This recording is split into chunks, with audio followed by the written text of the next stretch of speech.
हर हर महादेव। जय मां पार्वती। आप सबको भाद्रपद माह की पूर्णिमा की हार्दिक शुभकामनाएं। भाद्रपद मास की पूर्णिमा भाद्रपद पूर्णिमा के नाम से जानी जाती है। इस पूर्णिमा के दिन कुछ विशेष अनुष्ठान पूरे किए जाते हैं। इस पूर्णिमा के दिन सत्यनारायण की पूजा, शिव पार्वती पूजा, चंद्रमा पूजा कार्य संपन्न होते हैं। इस पूर्णिमा के दिन व्रत का अत्यंत महत्व भी बताया गया, जो सभी प्रकार के सुख वैभव को देने में सहायक बनता है। पूर्णिमा की तिथि धार्मिक कर्म एवं अनुष्ठान के कार्य करने में अत्यंत शुभ मानी जाती है। इस दिन को मुहूर्त शास्त्र में भी स्थान प्राप्त है। शुभ मुहूर्त का निर्धारण इस तिथि में होता है, जिसमें बहुत से नवीन कार्य भी करने की बात कही गई है। भाद्रपद पूर्णिमा पूजा समय। भाद्रपद पूर्णिमा 18 सितंबर 2024 को बुधवार के दिन मनाई जाएगी। सितंबर 17, 2024 को 11:15 से पूर्णिमा आरंभ होगी। सितंबर 18, 2024 को 8:05 पर पूर्णिमा समाप्त होगी। भाद्रपद पूर्णिमा से आरंभ श्राद्ध कार्य। संपूर्ण वर्ष में आने वाली हर एक पूर्णिमा की तिथि कुछ न कुछ खास विशेषता लिए होती है। इसी में भाद्रपद माह की पूर्णिमा को श्राद्ध पक्ष के आरंभ से जोड़ा जाता है। इसी पूर्णिमा से आरंभ होने वाले श्राद्ध कार्य आश्विन अमावस्या तक चलते हैं।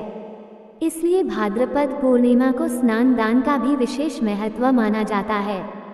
भाद्रपद पूर्णिमा व्रत पूजा विधि। भाद्रपद पूर्णिमा के दिन विधि विधान के साथ पूजा और सत्यनारायण कथा करने से सभी दुखों का नाश होता है। जीवन में आने वाले कष्ट दूर हो जाते हैं। भाद्रपद पूर्णिमा के दिन पूजा करने में कुछ बातों का ध्यान रखने से व्रत का और पूजा का संपूर्ण लाभ भी मिलता है।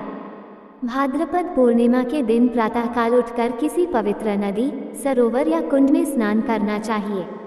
अगर ये सब संभव न हो सके तो अपने निवास स्थान अथवा घर पर ही स्नान कर लेना चाहिए। इस दिन व्रत करना चाहते हैं तो व्रत का संकल्प भी करना चाहिए। पूर्णिमा के दिन भगवान सत्यनारायण की पूजा और कथा करनी चाहिए। भगवान शिव और माता पार्वती जी की प्रतिमा को स्थापित करके पूजा करनी चाहिए। पूजा के बाद भगवान को प्रसाद और फल फूल भेंट करने चाहिए। पंचामृत और चूरमे का प्रसाद बनाकर सभी लोगों को पूजा के बाद बांटना चाहिए। पूजा कर लेने के बाद ब्राह्मण को भोजन करना चाहिए और जरूरतमंदों को दान इत्यादि करना चाहिए। भाद्रपद पूर्णिमा व्रत स्त्रियों के लिए विशेष महत्व रखता है। इस व्रत के प्रभाव से संतान, सुखी दाम्पत्य की प्राप्ति होती है। भाद्रपद पूर्णिमा का नक्षत्र संबंध।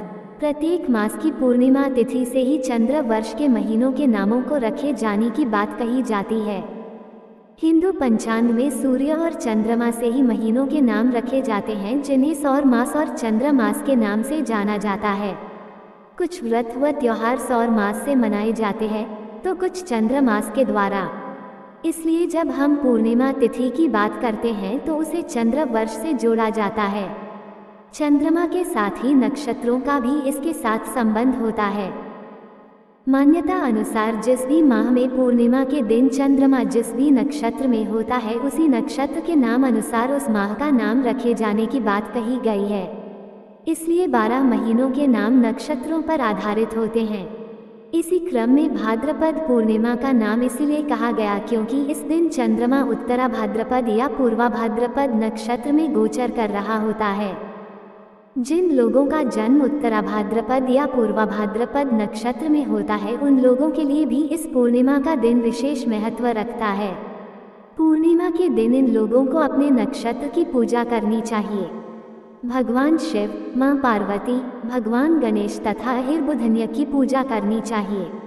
दूध, दही, घी, शहद, फूल और मिठाई इत्यादि को भगवान को पूजा में शामिल करना चाहिए। नक्षत्र के मंत्रों का उच्चारण करना चाहिए। इस पूजा के अतिरिक्त नवग्रहों से संबंधित वस्तुओं का दान भी करना चाहिए। दान की जाने वाली चीजों में गुड़, काले तिल, चावल, गुड़, चीनी, नमक, जौ तथा कंबल इत्यादि को दान स्वरूप देना चाहिए। भाद्रपद पूर्णिमा कथा। भाद्रपद पूर्णिमा के दिन उमा महेश्वर व्रत करने का भी विधान बताया गया है। धर्म शास्त्रों में इस पूर्णिमा के दिन भगवान शिव और माता पार्वती की पूजा की जाती है। इसके साथ ही रात्रि के समय जागरण करना चाहिए। नारद पुराण और मत्स्य पुराण में इस व्रत के बारे में भी बताया गया है। इस व्रत को करने से मांगलिक सुख मिलते हैं, दाम्पत्य सुख प्राप्त होता है। उमा महेश्वर व्रत के साथ ही कथा भी सुननी चाहिए। इस कथा को सुनने से व्रत का संपूर्ण फल मिलता है। कथा इस प्रकार है। ऋषि दुर्वासा जी एक बार भगवान शिव शंकर जी के दर्शन करने उनसे मिलने कैलाश जाते हैं। कैलाश पर भगवान शिव और माता पार्वती के दर्शन कर वह अत्यंत प्रसन्न होते हैं। भगवान शिव ऋषि दुर्वासा को एक पुष्प माला भेंट करते हैं, जिसे दुर्वासा प्रेम से स्वीकार कर लेते हैं। भगवान से भेंट कर लेने के पश्चात दुर्वासा वहां से आगे निकल पड़ते हैं। मार्ग में वह भगवान श्री विष्णु जी के दर्शन के लिए भी उत्सुक होते हैं और उनसे मिलने के लिए विष्णु लोक जाने के लिए आगे निकल पड़ते हैं, लेकिन तभी उनकी भेंट इंद्र से होती है। तब दुर्वाजी भगवान शिव द्वारा उन्हें प्रदान की हुई माला वह इंद्र को भेंट दे देते हैं। इंद्र अपने अभिमान में उस माला को अपने वाहन हाथी को पहना देता है। ऋषि दुर्वासा ये सब देखकर क्रोधित हो उठते हैं। उन्हें ये कार्य अच्छा नहीं लगता है और दुर्वासा क्रोधित स्वर में इंद्र को कहते हैं कि तुमने महादेव शिव शंकर जी का अपमान किया है। इससे तुम्हें लक्ष्मी जी छोड़कर चली जाएंगी और तुम्हें इंद्र लोक और अपने सिंहासन को भी त्यागना पड़ेगा। ये सुनकर इंद्र जी ने ऋषि दुर्वासा जी के समक्ष हाथ जोड़कर क्षमा याचना करी और इस श्राप से मुक्त होने का उपाय पूछा। इंद्र की विनय सुनकर दुर्वासा जी कुछ शांत हुए और क्रोध शांत होने पर ऋषि दुर्वासा जी ने इंद्र को बताया कि उसे उमा महेश्वर व्रत करना चाहिए, तभी वह अपने स्थान को पुनः प्राप्त हो पाएगा। तब इंद्र ने इस व्रत को किया। उमा महेश्वर व्रत के प्रभाव से लक्ष्मी जी समेत सभी वस्तुएं जो उनसे छिन गई थी सभी की प्राप्ति होती है। बोलो सत्यनारायण भगवान की जय हो। दोस्तों, ये थी आज की भादो पूर्णिमा की व्रत कथा और उसकी पूजा विधि और उससे जुड़ी संपूर्ण जानकारी। आपको हमारी वीडियो अच्छी लगी हो तो वीडियो को लाइक करें, चैनल को सब्सक्राइब करें, कमेंट में उमा महेश्वर जय भगवान सत्यनारायण की जय जरूर लिखें। वीडियो देखने के लिए आपका धन्यवाद।